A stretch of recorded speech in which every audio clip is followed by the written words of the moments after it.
India voice, आपकी सोच, आपकी आवाज।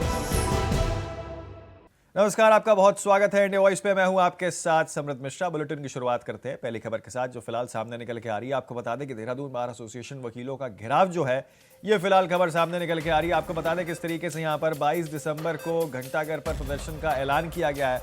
पुलिस ने पहले ही प्रदर्शन पर प्रतिबंध लगाया था। इसी के साथ आपको बता दें कि वकीलों का घंटाघर घेराव तय है। देहरादून में वकीलों का आंदोलन लगातार जारी है और प्रदर्शन पर पुलिस का प्रतिबंध भी जारी है। बार एसोसिएशन का विरोध प्रदर्शन जो है यहां पर 22 दिसंबर को अब होने जा रहा है। बड़ी खबर आपको बता रहे हैं जो फिलहाल सामने निकल के आ रही है, जहां पर देहरादून में वकीलों का आंदोलन जो है वो अब देखने को मिल रहा है।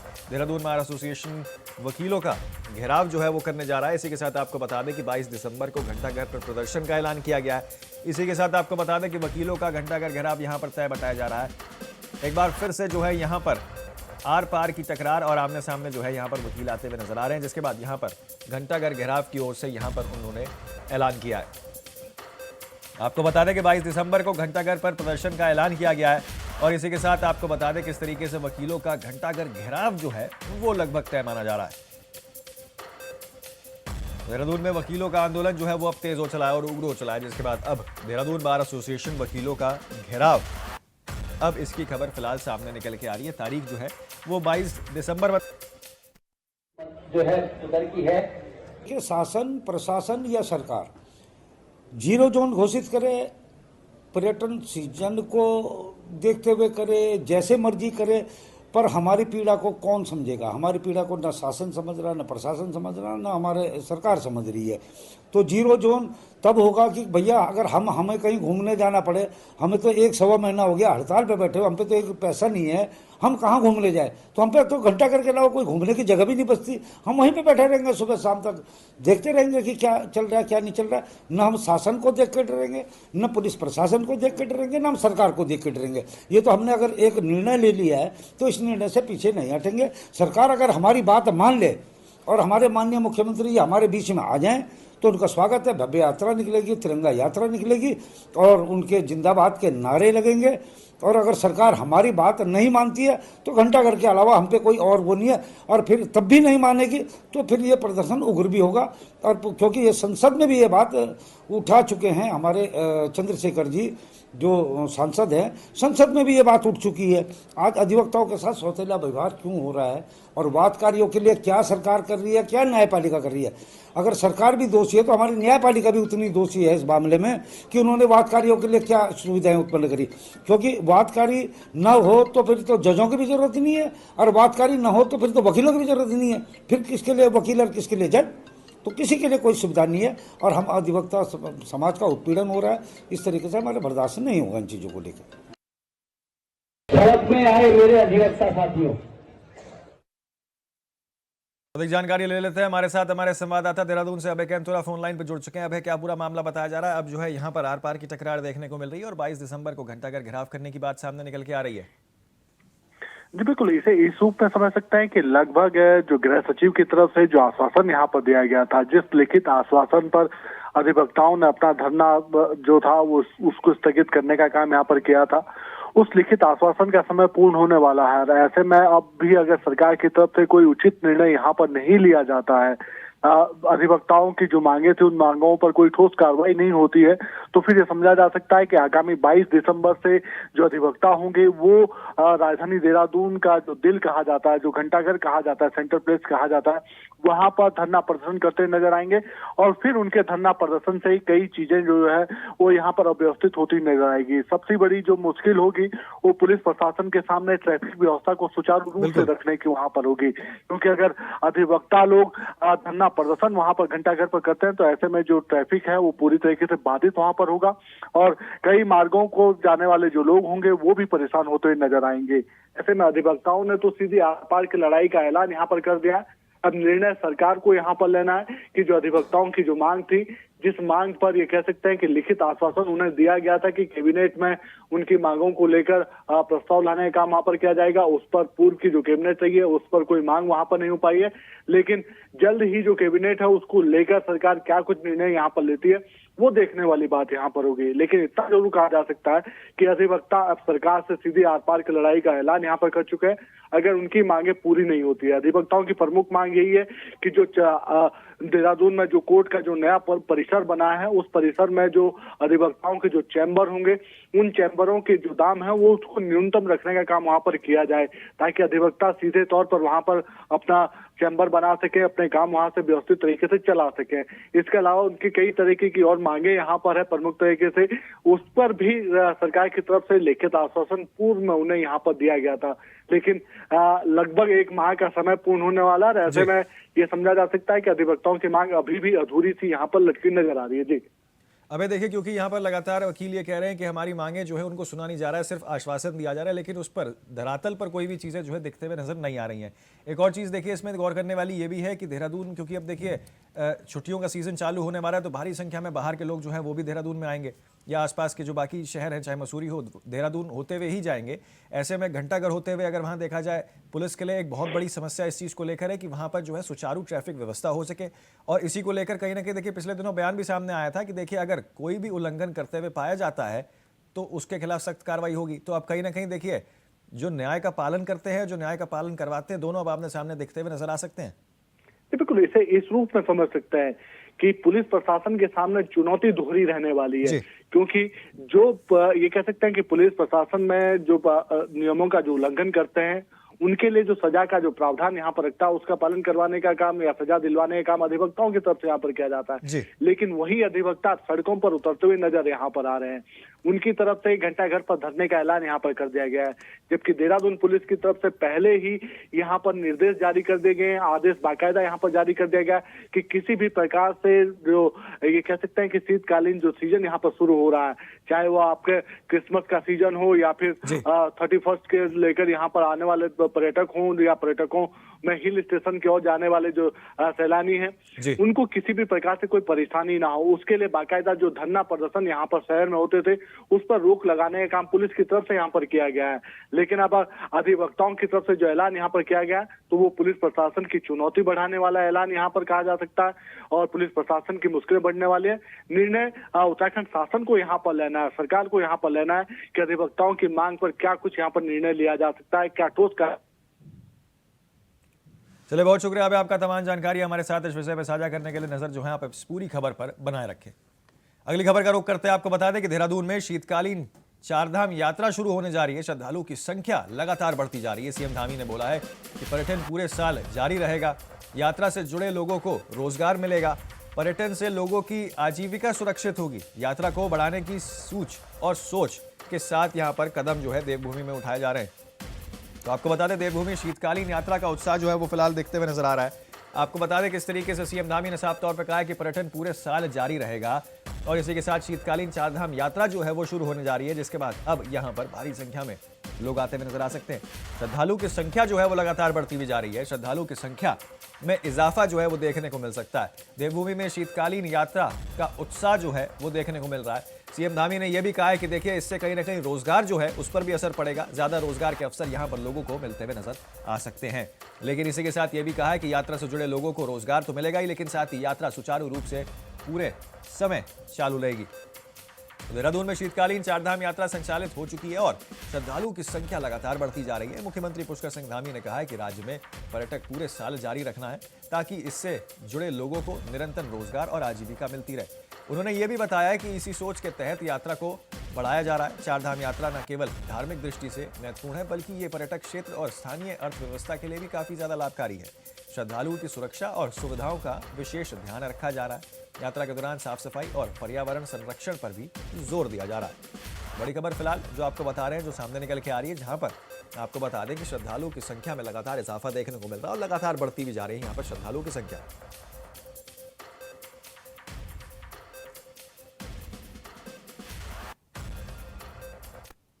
पिछले वर्ष से हमने प्रारंभ की है और इसके बहुत अच्छे परिणाम सामने आ रहे हैं और इसके पीछे हमारा उद्देश्य है कि पूरा हमारा पर्यटन 12 महीने निरंतरता से चलता रहे, लोगों को काम मिलता रहे, होटल हों, चाहे हमारे गाड़ी वाले हों, ढाबे वाले हों, अन्य काम करने वाले हों, जो भी हमारे राज्य की व्यवस्था को चलाने वाले हैं, पर्यटन व्यवस्था को, चार धाम यात्रा को, अन्य जो हमारी यात्राएं हैं जो संचालन करते हैं, उनका काम निरंतरता से 12 के 12 महीना चलता रहे। आदरणीय प्रधानमंत्री जी ने भी अभी मन की बात के अपने कार्यक्रम में 30 नवंबर को हमारे राज्य की शीतकालीन यात्रा का अपने कार्यक्रम में उसको सम्मिलित किया और पूरे देश और दुनिया वासियों को उत्तराखंड के अंदर शीतकालीन यात्रा का क्या महत्व है और शीतकाल में यहाँ का कैसा मौसम रहता है, अच्छा मौसम रहता है, साफ मौसम रहता है, यहाँ का पर्यावरण शुद्ध है, हवा शुद्ध है, हर प्रकार से अच्छा परिवेश है, धूप पूरी तरह से खिली हुई रहती है। इसलिए मैं प्रधानमंत्री जी का भी धन्यवाद करता हूँ कि उन्होंने हमारे राज्य की जो प्राकृतिक सौंदर्य है, प्रकृति का जो हमें उपहार है, प्रकृति का जो आशीर्वाद है, वो पूरे देश और दुनिया को बताया है। मैं सबसे अनुरोध करता हूँ कि लोग शीतकाल में उत्तराखंड आए और अपनी यात्रा का कार्यक्रम बनाएं। हम सभी उत्तराखंड के लोग उनका स्वागत करेंगे, उनको एक अच्छा परिवेश मिलेगा, अच्छा वातावरण यहाँ मिलेगा। यात्रा पिछले वर्ष से हमने प्रारंभ की है। अगली खबर का रुख करते हैं। आपको बता दें कि मथुरा में एक्सप्रेसवे हादसे में मृतकों की संख्या बढ़कर 19 हो गई है। आपको बता दें 19 लोगों की मौत की खबरें फिलहाल सामने निकल के आ रही है और 85 से ज्यादा लोग घायल बताए जा रहे हैं। इसी के साथ आपको बता दें कि 7 बस सहित करीब 15 गाड़ियां भिड़ी थीं। गाड़ियों की आपसी भिड़ंत के बाद यहां पर आग लगी थी। करीब 4 घंटे यमुना एक्सप्रेसवे पर जाम भी लगा रहा है। बड़ी खबर फिलहाल सामने निकल के आ रही है जो आपको बता रहे हैं, जहां एक्सप्रेसवे पर हादसे में मृतकों की संख्या में इजाफा देखने को मिला है। संख्या में बढ़ोतरी जो है वो देखने को मिली है। एक्सप्रेसवे पे उस पे जो कुल मानव शरीर निकाले गए थे, सीएमओ साहब की रिपोर्ट के हिसाब से 18 लोगों को पोस्टमार्टम किया गया है और उसमें से 3 लोगों का शरीर, उनके परिवार के लोग, जो परिजन साथ में थे, उन लोगों ने बता दिया था कि उनके परिजन का ही शरीर है। वो लोग अपना घर ले जा चुके हैं। उसके अलावा बाकी और परिजन यहाँ आज पहुंचे हुए हैं। लगभग सब लोगों के परिजन आ गए हैं और उन लोगों का ब्लड सैंपल डीएनए सैंपलिंग के लिए भेजा गया है। जैसे डीएनए सैंपल की रिपोर्ट आती है वैसे उनके हम परिजनों को उनका शव सुपुर्द करेंगे। सर कितने लोगों के डीएनए सैंपल भेजे? कुल 18 अंश मिले थे, मानव अंग मिले थे, उनका सैंपल। तो इसी खबर पर अधिक जानकारी के साथ हमारे संवाददाता मथुरा से जो है वो जुड़ चुके हैं मोहम्मद फारूक। सीधे उनके पास चलते हैं, जानते हैं क्या कुछ जानकारी, क्या कुछ अपडेट जो है फिलहाल सामने निकल के आ रहा है। फारूक, देखिए 19 लोगों की जो है मौत की खबरें फिलहाल सामने निकल के आ रही है और 85 से ज्यादा लोग जो है वो घायल बताए जा रहे हैं। जी बिल्कुल, देखिए समृद्ध, अभी जिस दिन हादसा हुआ था मंगलवार को, उस हादसे में 13 लोगों की उसमें मौत बताई गई थी। पहले 4 लोगों की मौत की पुष्टि हुई थी, उसके बाद 13 लोगों की मौत हो गई थी उसमें, क्योंकि जो हादसा था वो इतना भीषण था, जबरदस्त था कि लोग बसों में जो है बैठे बैठे जल गए थे, क्योंकि सारे रोडवेज की एक बस थी उसमें भी आग लग गई थी। तो इसको लेकर 13 लोगों की उसमें पुष्टि हुई थी, लेकिन अब जो है आंकड़ा बढ़कर जो है 18 हो गया है। 18 व्यक्तियों की मौत हो चुकी है, जबकि एक घायल का इलाज जो है एसएन मेडिकल कॉलेज आगरा में चल रहा था। देर रात उस्मान नाम के उस व्यक्ति की भी मौत हो गई है, जिससे अब संख्या जो है 19 हो गई है।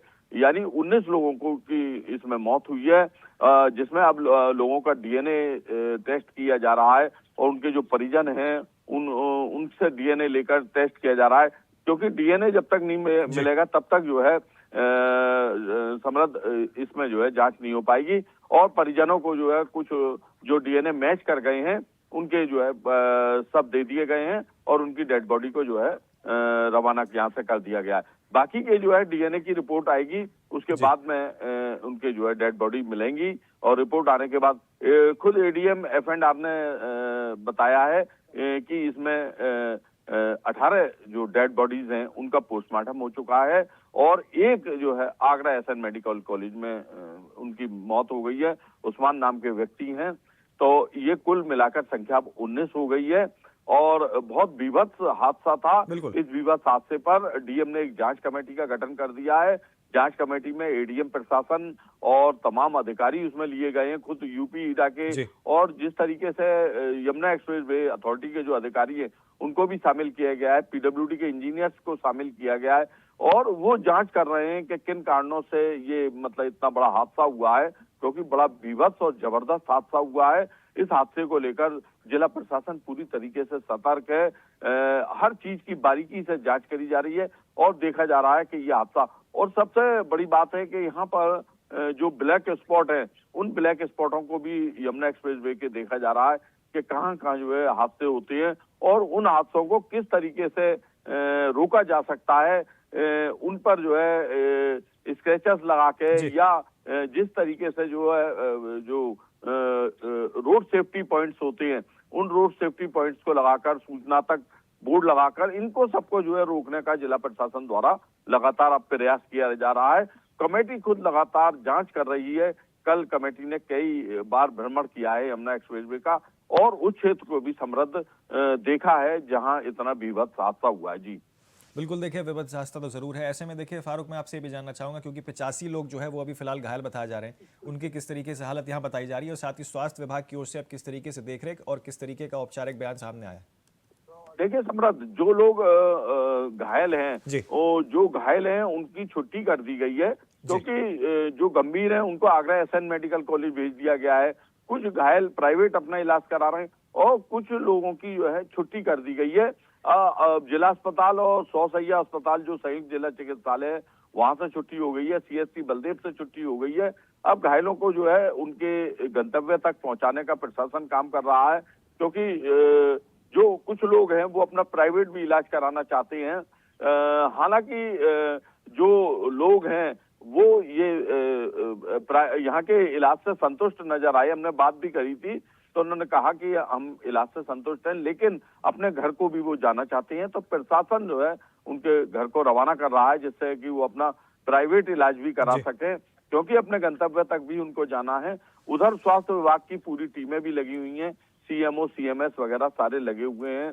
अब कुछ इक्का दुक्का कोई यदि मरीज यहाँ पर है घायल तो उसको जो है उसका इलाज जो है बराबर चल रहा है, लेकिन जिला प्रशासन के अनुसार जो है पूरी कमेटी जो है इसमें काम कर रही है। इसमें खुद मुख्यमंत्री योगी आदित्यनाथ ने कहा है कि अब स्पीड लिमिट से चली जाएगी, स्पीड का लिमिट का एक दायरा तय किया जाएगा। इससे अधिक अगर कोई भगाता है तो उसके चालान किए जाएंगे और जो अनियंत्रित गति जिस तरीके से हो जाती है यमुना एक्सप्रेस वे पे उसको जो है ठीक करने का और एनएच पर ठीक करने का काम जो है जिला प्रशासन द्वारा गठित कमेटी द्वारा किया जाएगा। जी चलिए, बहुत शुक्रिया फारूक आपका तमाम जानकारी हमारे साथ साझा करने के लिए इस विषय पे। अगली खबर का रुख करते हैं। आपको बता दें कि मथुरा में यमुना एक्सप्रेसवे हादसे में श्रद्धांजलि बलदेव विधायक ने यहाँ पर जो है दी है और आपको बता दें कि बलदेव विधायक ने मुख्यमंत्री से मुलाकात की है। आपको बता दें यमुना एक्सप्रेसवे हादसे में श्रद्धांजलि जो है अर्पित की गई है। हादसे रोकने के लिए उपायों की मांग भी की गई है और साथ ही आपको बता दें सीएम को ज्ञापन सौंपते हुए विधायक ने कट की मांग भी की है। यमुना एक्सप्रेसवे सुरक्षा बढ़ाने की अपील, विधायक ने तत्काल सुविधा उपलब्ध कराने की भी बात कही है और आपको बता दें कि हादसे के बाद विधायक ने प्रशासन को ठोस कदम उठाने के लिए भी कहा है। बड़ी खबर फिलहाल जो आपको बता रहे हैं सामने निकल के आ रही है, जहां पर मथुरा एक्सप्रेसवे यमुना एक्सप्रेसवे हादसे में श्रद्धांजलि अर्पित की गई है। बलदेव विधायक ने यहां पर सीएम योगी से मुलाकात की है, ज्ञापन सौंपा है और इसी के साथ हादसा रोकने के लिए उपायों की मांग जो है यहां पर की है। आपको बता दें किस तरीके से यहां पर यमुना एक्सप्रेसवे हादसे में श्रद्धांजलि अर्पित की गई है और इसी के साथ बलदेव विधायक ने सीएम योगी से यहां पर मुलाकात की है। तो आपको बता दें मथुरा में यमुना एक्सप्रेसवे पर हुए हादसे के बाद बलदेव विधायक पूर्ण प्रकाश ने मृतकों को श्रद्धांजलि दी है और मुख्यमंत्री योगी आदित्यनाथ से मुलाकात कर ज्ञापन सौंपा है। विधायक ने मुख्यमंत्री से अनुरोध किया है कि जिला प्रशासन को हादसा रोकने और सुरक्षा उपाय तेज करने के निर्देश दिए गए हैं। उन्होंने बलदेव से मैं आपको बता दें कि एक कट बनवाने की भी मांग की ताकि किसी आपात स्थिति में तुरंत राहत और सुविधा उपलब्ध कराई जा सके। विधायक ने प्रशासन से कहा है कि एक्सप्रेसवे पर सुरक्षा उपायों को खड़ा किया जाए और भविष्य में ऐसे हादसों को रोकने के लिए ठोस कदम उठाए जाएं।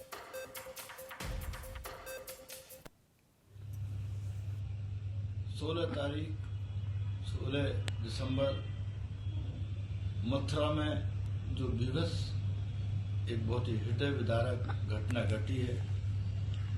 कोहरे के कारण यमुना एक्सप्रेस वे जो हमारे क्षेत्र के अंतर्गत गुजरता है बलदेव से होकर, बलदेव थाने के अंतर्गत ये स्थान था। इसमें करीब सुबह 4 बजे 8 बसों में 3 कारों में एक दूसरे में घुसने के बाद बहुत भीषण आग लग गई उसमें काफ़ी जनहानि हुई है। पूरी बसें, कारें सब वो तो जली गई, क्योंकि यमुना एक्सप्रेस वे पर राया और आगरा के बीच में जो 70 किलोमीटर पड़ता है, तो चढ़ने उतरने का कोई स्थान नहीं है। अगर ये घटना नहीं घटनी चाहिए कभी भी, लेकिन हादसा तो हादसा है। अगर समय से एम्बुलेंस, फायर ब्रिगेड पहुंच गई होती तो इसमें काफी कंट्रोल हो सकता है। चूंकि कोई भी यमुना एक्सप्रेस वे पे राया और आगरा के मध्य में कोई भी चढ़ने उतरने का कहीं कोई भी कट लिंक नहीं है, जिसके कारण या तो आगरा होकर आना पड़ता है यमुना एक्सप्रेस वे, या राया होकर तब जाके वो आपकी जो इमरजेंसी में इस तरह की आवश्यकता पड़ती है मुहैया होनी चाहिए। उसमें बहुत टाइम लगा था। मैंने पूर्व में भी 2-3 महीने पहले से इसमें लग रहा था, सारा उसका एस्टिमेटेड करके वो भी सबमिट कर दिया था। आपके इस दुर्घटना में सबसे पहले तो उन मृतकों को मैं अपनी हार्दिक श्रद्धांजलि देता हूं। जो घायल हुए हैं, ईश्वर उनको जल्दी से जल्दी स्वास्थ्य करे। इस दुखद घटना में मैं अपनी वेदना उन परिवारों तक पहुंचाना चाहता हूं, और मैं माननीय मुख्यमंत्री जी को आज मैंने समय लेकर उस पर बलदेव में इस यमुना एक्सप्रेस चढ़ने उतरने का लिंक कट बनाने की पुनः मैंने निवेदन किया है, और शायद वो जल्दी अब बन जाएगा। ये निश्चित तौर पर दुखद घटना है। ऐसी शासन प्रशासन ने अपनी कोई कमी नहीं रखी, लेकिन वहां तक पहुंचने के लिए 1-2 घंटे, चाहे आगरा होकर ऊपर चढ़े उस पर घटना स्थल पर पहुंचने की, चाहे राया होकर जो फासला है, अगर बीच में बलदेव में जो लिंक कट बना होता तो हम उसको मुहैया बहुत जल्दी आराम से करा सकते थे। ऐसी चीजों के लिए घटना घटने पर, चाहे वो फायर ब्रिगेड हो, चाहे आपको एम्बुलेंस हो, चाहे डॉक्टर की टीम हो, अब जो हो गया उसमें तो दुख व्यक्त करता हूँ। मैं पुनः आपके माध्यम से उन परिवारजनों को, उन लोगों को अपनी हार्दिक वेदना प्रस्तुत करता हूँ। देखिए किस तरीके से यहाँ पर जो है बलदेव विधायक ने कई सारी तमाम बातें अपनी रखी हैं, और आप सुन रहे थे किस तरीके से यहाँ पर उनके द्वारा ज्ञापन भी मुख्यमंत्री योगी आदित्यनाथ को सौंपा गया है। उन्होंने यहाँ पर जो है अपनी श्रद्धांजलि अर्पित की है, और साथ ही यमुना एक्सप्रेसवे के पास कट बनाने की भी बात यहाँ पर उनकी ओर से कही गई है। तो आपको बता दें कि हादसा रोकने के लिए उपायों की मांग जो है यहाँ पर लगातार उठाई जा रही है, और इसी के बाद आपको बता दें कि यमुना एक्सप्रेसवे हादसे में श्रद्धांजलि यहाँ पर उनके द्वारा अर्पित की गई है।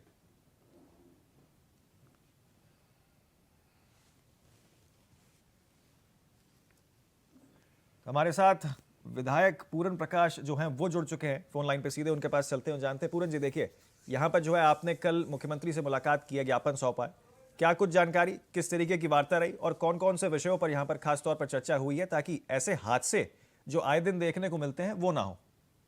राधे राधे जी, मैं पूरन प्रकाश विधायक जनपद मथुरा। ये जो आपको परसों हादसा हुआ है, ये मेरी विधानसभा क्षेत्र के अंतर्गत बलदेव उसमें हुआ है। बलदेव से आपने प्रतीत होगा कि आपका यमुना एक्सप्रेस नोएडा टू आगरा तक पहुंचता है जी। अब उसमें जो है, जब आपका मथुरा पास होता है तो राया के बाद खंदौली आगरा पड़ता है। 60-70 किलोमीटर के मिडिल में कोई भी ना तो चढ़ने का ना उतरने का कोई भी वो कट या लिंक नहीं है। मैं फिर पहले भी ये मांग थी, क्योंकि अक्सर इस पे दुर्घटनाएं होती रहती हैं, भगवान ना करे कभी भविष्य में ऐसी हो, लेकिन घटना तो घटना ही है। उसमें जो है मैंने 3-4 साल से एक्सरसाइज कर रहा था कि बलदेव दाऊ बाबा का, दाऊ जी महाराज का विशाल मंदिर, लाखों श्रद्धालु आते हैं, उनको चढ़ने पर जाने के लिए एक्सप्रेस से राया उतर के तब 40 किलोमीटर चलकर तब दाऊ जी महाराज पहुंचना पड़ता है, या आगरा से आके तब आना पड़ता है, और कोई सड़क नहीं बननी, सिर्फ लिंक चढ़ने उतरने का चाहिए था। अगर ये लिंक बन गया होता और ये हादसा हुआ है, तो जो आपकी 1 घंटे 2 घंटे में एम्बुलेंस, फायर ब्रिगेड की गाड़ियां पहुंची, या तो आगरा होकर पहुंची या राया होकर पहुंची, जब जल्दी पहुंच जाती तो हम इतने हादसे को, हम जितनी कैजुअलिटी हुई उसमें कुछ रिहात कर सकते थे, रोक सकते थे। अभी भी माननीय महाराज जी से, मुख्यमंत्री जी से मेरी कल जो वार्ता हुई थी, मैंने यही कहा था कि इसका पूरा PWD के माध्यम से, मथुरा ब्रजजीत विकास परिषद के माध्यम से सारा एस्टिमेटेड होकर सारा का सारा शासन में विचाराधीन है और कोई ज्यादा लागत भी नहीं आ रही, खाली 10-11 करोड़ की आएगी। तो वो चढ़ने उतरने का कट बन जाएगा। तो आगे कोई ऐसी चीज ना हो, अगर घटना घटे तो हमारी तुरंत, चाहे फायर ब्रिगेड हो, चाहे एम्बुलेंस हो, या डॉक्टर टीम हो, या राहत हो, वो पहुंच सके। इसके लिए मैंने माननीय मुख्यमंत्री से कल वो बैठ के मैंने अपना सारा चीज दिया था लिखकर, और जो प्रोग्रेस थी वो भी शासन में आ चुकी है। तो अपेक्षा महाराज जी ने से मैंने कही थे इसको करा दे तो शायद वो जल्दी हो जाएगा। जहां तक बात आती है की, ये भी बात सही है कि जो आपकी ओवर स्पीड चलते हैं लोग, जल्दी की वजह से जो उसको पालन नहीं करते स्पीड का, उनसे भी मेरी अपील है। अब तो कोहरा चल रहा है, कल वो भी निर्देश दे दिए गए हैं कि इस कोहरे पर ओवर स्पीड ना चले, चाहे अनाउंस किया जाएगा संबंधित उन पर, टोलों पर, उन पर। लेकिन हम स्वयं भी अपनी जान माल की हमारी जिम्मेदारी है कि हम नियमों का पालन करें। बिल्कुल, देखिए पूरन जी, कहीं ना कहीं दुखद घटना तो जरूर है, लेकिन इसमें बहुत दुखद घटना है। मैं तो स्वयं पहुंचा था मान्यवर जी, मैं स्वयं घटना स्थल पर पहुंचा, और घटना स्थल पर पहुंचकर जितने वहां पर और लोग थे, जो हालात थी बड़ी दर्दनाक थी, इसमें तो कोई दो राय नहीं। इसमें देखिए अब जिला प्रशासन ने भी यहाँ पर सतर्कता बरतते हुए टीम का गठन किया है और हादसे की जांच की बात जो है वो फिलहाल सामने निकल कर आ रही है। जी जी जी जी, चलिए बहुत शुक्रिया पूरन जी आपका तमाम जानकारी हमारे साथ साझा करने के लिए और अपना समय देने के लिए। तो देखिए किस तरीके से यहाँ पर हादसा रोकने के लिए अब उपायों की मांग जो है वो की जा रही है। अगली खबर का रुख करते हैं। आपको बता दें कि सदन में आज होगी प्रदूषण पर चर्चा। बड़ी खबर जो है वो फिलहाल सामने निकल के आ रही है। आपको बता दें प्रियंका गांधी करेंगी चर्चा की शुरुआत। वायु प्रदूषण मुद्दे पर आज सदन में बहस हो सकती है। बड़ी खबर फिलहाल सामने निकल के आ रही है जो आपको बता रहे हैं, जहां सांसदों के बीच प्रदूषण पर गर्मा गर्मी और बहस देखने को मिल सकती है। प्रियंका गांधी के नेतृत्व में ये चर्चा जो है वो संभव बताई जा रही है। सदन में प्रदूषण नियंत्रण पर यहां पर जोर दिया गया है। इसी के साथ आज सदन में पर्यावरण के मुद्दे पर चर्चा जो है वो संभव बताई जा रही है। आज संसद में वायु प्रदूषण के मुद्दे पर विशेष चर्चा होगी, जिसकी शुरुआत कांग्रेस नेता प्रियंका गांधी करेंगी। देश भर में बढ़ते प्रदूषण और इसके स्वास्थ्य और पर्यावरण पर पड़ने वाले प्रभावों को लेकर यह बहस अहम मानी जा रही है। सांसद इस दौरान वायु प्रदूषण, वायु गुणवत्ता सुधार, प्रदूषण नियंत्रण और संबंधित सरकारी नीतियों पर विचार विमर्श करेंगे। प्रियंका गांधी के नेतृत्व में चर्चा जो है वो संभव बताई जा रही है और विभिन्न प्रस्तावों और सुझाव भी पेश किए जा सकते हैं। फिलहाल जो खबर सामने निकल के आ रही है वो आपको बता रहे हैं, जहां पर सरकार और विपक्ष दोनों पक्षों के बीच यहां पर सदनों में भागीदारी से बहस व्यापक रूप ले सकती है।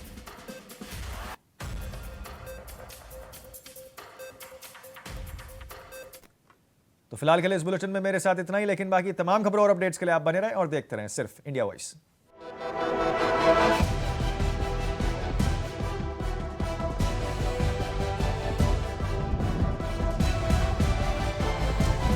इंडिया वॉइस, आपकी सोच, आपकी आवाज।